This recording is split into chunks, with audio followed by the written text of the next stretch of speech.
Jadi gini, gue orang yang nonton anime, baca manga, atau apapun yang ada ceritanya itu hobi banget overthinking dan analisis sampai mikir teori gede itu panjang banget tuh tulisannya. Pokoknya gue hobi banget nyinyir teori dan sharing analisis gue ke hal yang gue ikutin. Bahkan gue punya video yang bahas sisi overthinking gue pas nonton anime. Kayak gue di video itu cerita lah, demen banget analisis gitu. Cuman di video kali ini gue mau nyorot sisi gue yang lain. Sisi gue yang lain itu adalah gue tuh kadang juga ya nonton anime atau baca manga.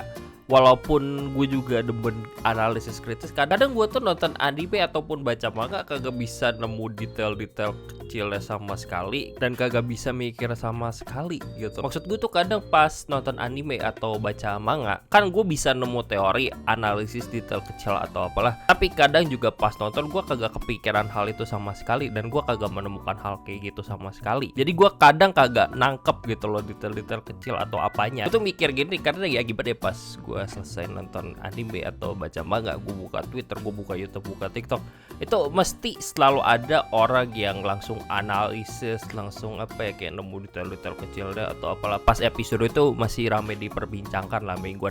Sedangkan gue tuh kadang kagak nangkep sama sekali gitu loh dari judul anime atau judul manga yang baru kelar gue ikutin di saat itu juga. Jadi gue pikir, kok bisa ya orang-orang seperti itu loh paham sama ituannya. Di titik itu kadang gue mempertanyakan literasi media gue sekurang apa gitu loh, sampai mungkin hal ini kelihatannya obvious banget, tapi kok gue nggak nangkep kepikiran langsung analisis visual apa yang ditunjukkan, kayak angle kamera ini menandakan simbolnya apa gitu, terus dialog karakter ini menunjukkan sisi karakter ini lagi kenapa gitu, twin the lines itu apa maksudnya, kok bisa langsung nemu. Jadi kadang tuh bikin gue mikir, kok bisa ya orang-orang sekritis itu sebentar itu loh pas nonton anime atau baca manga. Mungkin ya tiap orang berbeda kali ya. Gue rasa nggak apa-apa gitu loh kalau misalnya lu nonton anime atau baca manga, pemahaman lu pas baru pertama kali nonton. Kita konteksnya ngomongin first time watch ya, lu kagak nemu detail-detail kecil, lu kagak paham foreshadowing atau apa yang ditunjukkan, ya gak masalah sih bagi gue. Karena ya nonton anime atau baca manga, gue rasa yang terpenting lu melihat di level permukaannya dulu. Dan di level permukaannya gue maksud kali ini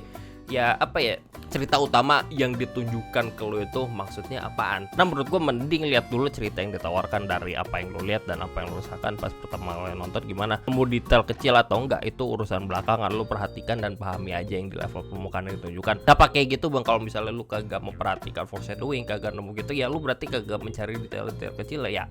Emang nemu detail kecilnya kalau kayak gitu bisa dikit banget. Cuman gua rasa nemu detail-detail kecil pas nonton anime atau baca manga itu bonus tambahan yang bisa lo temukan taran. Itu lagi-lagi konteksnya pas pertama kali baca atau pertama kali nonton. Dan gua rasa kalau pertama kali nonton atau baca suatu hal gak perlu mikirin hal kayak gitu. Hal ini karena gue beranggapan kalau misalnya lu apa ya, fokusnya utama gitu loh, lu level permukaan aja belum kelar, belum merasakan, tapi lu nonton anime atau baca manga, lu langsung fokusnya nyari-nyari detail kecil, gua rasa lu nggak bakal memperhatikan makanan utama yaitu ya cerita utama aja gitu yang di level permukaan. Jadi lu level permukaan aja belum paham, lu langsung masuk ke tema yang underlyingnya. Jadi lu gimana bisa paham yang tema underlying kalau yang permukaan kagak paham. Gue nggak beranggapan kritis dan nyari detail kecil itu nggak penting. Coba kalau kayak gitu ya pikir aja lu ikutin cerita beneran ceritanya, atau lu cerita buat nyari tanda centang, nyari-nyari detail kecil itu kayak gimana. Lu kayak ngecek marklist. Terus misalnya kalau kayak gitu lu nemu detail-detail kecil, lu paham foreshadowing gitu dari mana. Ya gue jujur sekarang bukan orang yang nonton buat apa ya, kayak mencari detail-detail kecil itu kayak gimana. Kalau nonton atau baca manga nyari detail-detail kayak gitu biasanya ya pas rewatch atau reread doang sih seringnya. Hal ini karena gue paham dan udah ngerti cerita utamanya kayak gimana. Terus pas rewatch itu saatnya gue nyari detail-detail kecil lagi buat tambahan pemahaman gue ceritanya kayak gimana. Bagi gue agak susah sih nyari gitu di first time watch. Dan kalau kayak gitu di first time watch, gue rasa tergantung feeling sih, pakai perasaan. Kayak kalau misalnya gue nonton atau baca suatu hal itu langsung sadar, langsung nangkep, ya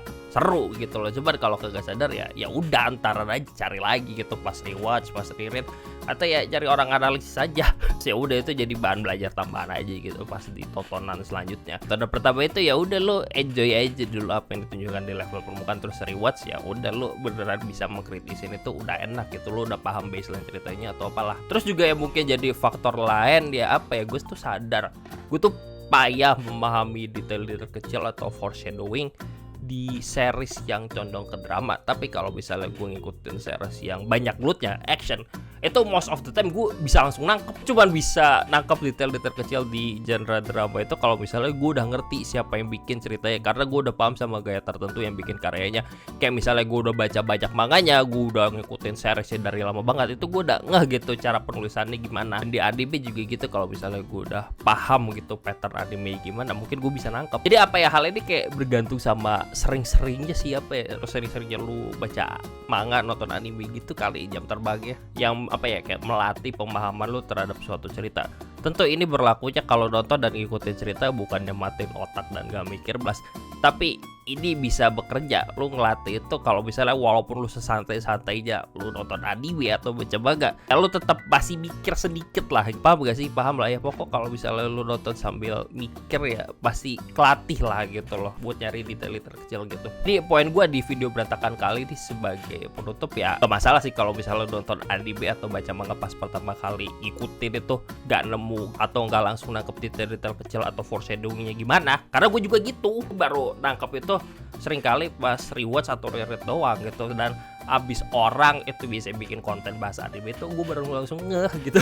Jadi jangan terlalu minder lah kalau pemahaman lu masih di level permukaan pas first time watch atau first time read lah. Lu bisa reread atau rewatch biar lebih paham, dan banyak juga orang yang bahas dan analisis, jadi lu bisa paham cerita lebih dalam juga kan. Tentu ginian bergantung sama lu pada ngikutin ceritanya intensinya sambil mikir kritis atau kagak gitu loh. Kalau misalnya lu nonton atau ngikutin suatu cerita in general, lu bukan orang yang pengen mikir banget ya, kagak bisa terlatih sih mikir kritis kayak gini gitu loh.